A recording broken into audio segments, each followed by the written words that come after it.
Hello and welcome to day 28 of Bedtime Welsh. Bit of a perfect storm today. Not only did we, completely forget to do it, but we've also just finished a bottle of Prosecco in the garden, so this might all go horribly, horribly wrong. And apologies if we have, because today's a big day. Pam, why's today a big day? Day 28.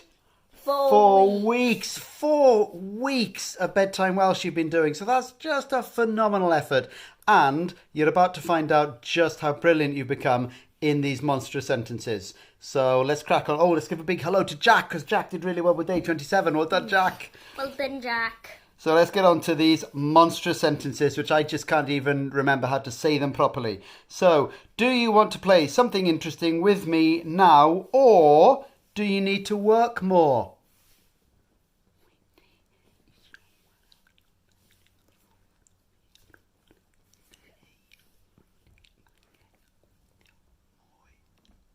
Wyt ti isio chwarae rhywbeth diddorol rŵan efo fi rŵan, neu wyt ti angen gweithio?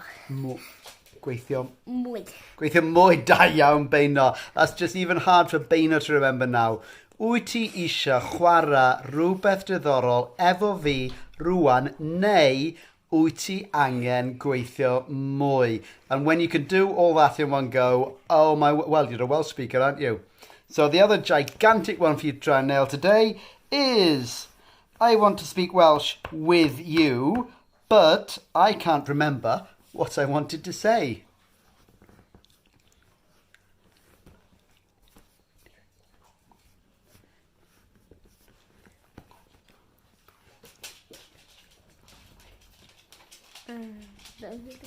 I want to speak Welsh with you. Dwi isio siarad Cymraeg hefo chdi, But I can't remember what I wanted to say. ond fedra I ddim cofio beth o'n i isio ddweud. Da iawn, Beino. Dwi isio siarad Cymraeg efo chdi, ond fedra I ddim cofio beth o'n i isio dweud. So if you can get chunks of those right, you're doing fantastically. Anytime you can get a whole one of those right, please do a video and send it to us, because we would love to see it.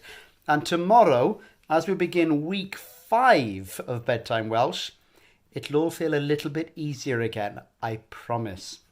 Okay? Hwyl am y tro. Ta-ra! Ta!